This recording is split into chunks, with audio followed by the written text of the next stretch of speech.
All right, let's dive right into this explainer and completely demystify the abstract math that is secretly running our entire modern digital world. If you've ever sat there and wondered exactly how computers process complex information using just ones and zeros, well, the answer actually lies in a pretty fascinating mathematical hierarchy. Today, we're looking at the foundational logic derived from discrete structures.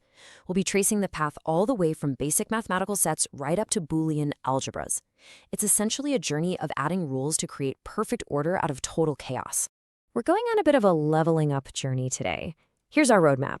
First, partially ordered sets. Second, stepping up to lattices. Third, the principle of duality. Fourth, the Boolean algebra upgrade. Fifth, the ultimate prototype, power sets. And finally, number 6, why this logic actually matters. Let's kick things off with section 1, partially ordered sets. So to understand how a basic mathematical set builds into something way more structured, we have to start with what's called a poset, which is just short for partially ordered set. Now, a poset basically introduces order to chaos. It gives elements a hierarchy, kind of like numbers or sets nested inside of other sets. But notice the word partially here. That's absolutely key. In a poset, we actually don't demand that every single item can be compared to every other item. Think about the divisors of the number 24. 2 divides neatly into 4, right? And 4 divides into 8. But what about 3 and 8?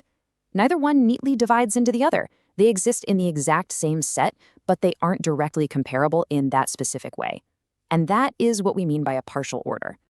Now, to actually get into this poset VIP club, a relationship has to perfectly pass 3 super strict logical rules.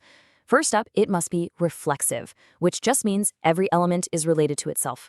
Second is antisymmetric. This means no two-way streets are allowed, unless, of course, we're talking about the exact same destination. Basically, if A relates to B and B relates to A, then A and B have to be the exact same thing. And third, transitive.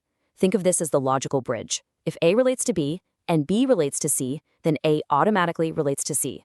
If a relation on a set passes all 3 of these tests, boom, congratulations, you've got yourself a poset. Moving right along to section 2, stepping up to lattices. Okay, so we have our basic hierarchy, but if we want to handle really complex mathematical operations, we need a much tighter structure. By systematically adding logical constraints, we transform a raw basic set into a poset. And then finally, we unlock the lattice tier. So how does a poset become a lattice? Well, we require that every single pair of elements has specific boundaries. Specifically, they need a least upper bound and a greatest lower bound. It's kind of like demanding that any 2 people in a massive corporate org chart must have both a closest shared manager directly above them and a highest ranking shared subordinate down below them. Now, if you encounter heavy jargon like supremum and infimum and feel totally overwhelmed, don't sweat it. Just remember they simply mean the least upper bound and greatest lower bound for any pair of elements, just like we talked about. In lattice terminology, we usually call the least upper bound the join, and we symbolize it with a little v, and the greatest lower bound is the meet, symbolized by an upward pointing wedge. If every single pair of elements in your poset can successfully join and meet, well, you've successfully leveled up to a lattice. But that begs a really fascinating question. Once we have our joins and meets established, what happens if we add more rules to these bounds? How do these operations actually interact with each other? I mean, if lattices are going to be the foundation of complex logic, these join and meet operations can't just act randomly, right? They need rigid, predictable laws to govern their behavior. And that's exactly what these laws do. Adding these specific laws perfectly dictates how the elements in our lattice club have to behave. Take the Commutative Law, for example. It simply says order doesn't matter. X join Y is exactly the same as Y join X. The Associative Law, that means how you group things doesn't matter. Idempotent is beautifully simple. X joined with itself is just X. But the real star of the show here is the Absorption Law. Notice how X joined with the result of X meet Y just equals X. It completely absorbs the Y. It's like it wasn't even there. Any set with 2 operations that naturally follows these 4 specific laws is, fundamentally, a lattice. Let's look at section 3, the principle of duality. As we look a little deeper into the rules of lattices, this remarkable, almost magical built-in symmetry emerges.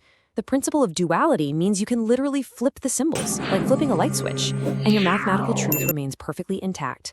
Seriously, if you have a statement that's proven true for all lattices, you can just replace every less than or equal to sign with a greater than or equal to sign and swap every single join operation with a meet operation, and that resulting dual statement is guaranteed to also be perfectly true. This means if you prove one theorem, you basically get its exact opposite entirely for free. It's a perfect logical mirror. Let's jump into Section 4, the Boolean Algebra Upgrade. All right, so we've gone from basic sets, leveled up to posets, and up to lattices. Now, to reach the absolute Boolean algebra boss level, our lattice has to add 3 final constraints. First, it must be bounded. This means the entire lattice is capped by an absolute largest element, denoted as I, and a smallest element, denoted as O. Second, it's got to be complemented. Every single element must have an exact opposite, or complement.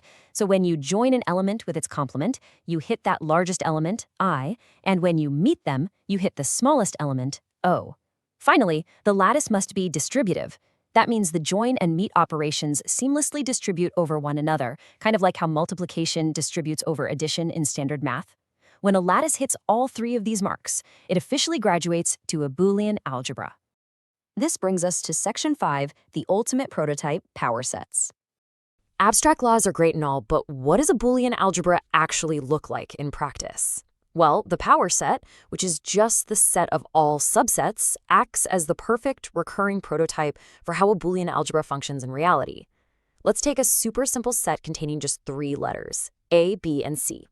Its power set contains every possible combination of those letters. The smallest element here, our O, is the empty set, containing nothing at all. The largest element, our I, is the full set of A, B, and C. The partial order is just simple set inclusion, like, does one subset fit entirely inside another? The join is essentially a union, and the meet is an intersection. It perfectly, naturally satisfies every single rule of a Boolean algebra we just went over. And this leads to an absolute mic drop mathematical revelation. Every single finite Boolean algebra is essentially just a power set in disguise. Theorem 3.6 states that they are isomorphic. Now, in the language of algebra, this just means they share the exact same structural blueprint. So no matter how wildly abstract a finite Boolean algebra might seem to you, if you trace its atoms, its most basic building blocks sitting just above the empty set, you can map it perfectly, one-to-one, right onto a power set. It proves that the entire universe of finite Boolean algebra is incredibly elegant, finite, and perfectly orderly. Finally, let's wrap up with Section 6, why this logic matters. Now, you might be sitting there thinking, okay, atoms, joins, meets, power sets, this is all beautiful math, but what does it actually do? Well, every single time a digital switch flips in your devices, it's executing the exact rules of posets, lattices, and Boolean algebras that we've just unpacked today.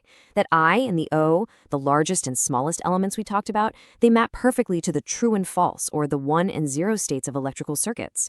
The joins and meets, they literally become the OR and logic gates that govern data flow in every smartphone, laptop, and server on the planet. This seemingly abstract logic from the middle of the 20th century literally built our modern world. So the next time you turn on a device, ask yourself, what other invisible mathematical laws are currently dictating your digital life?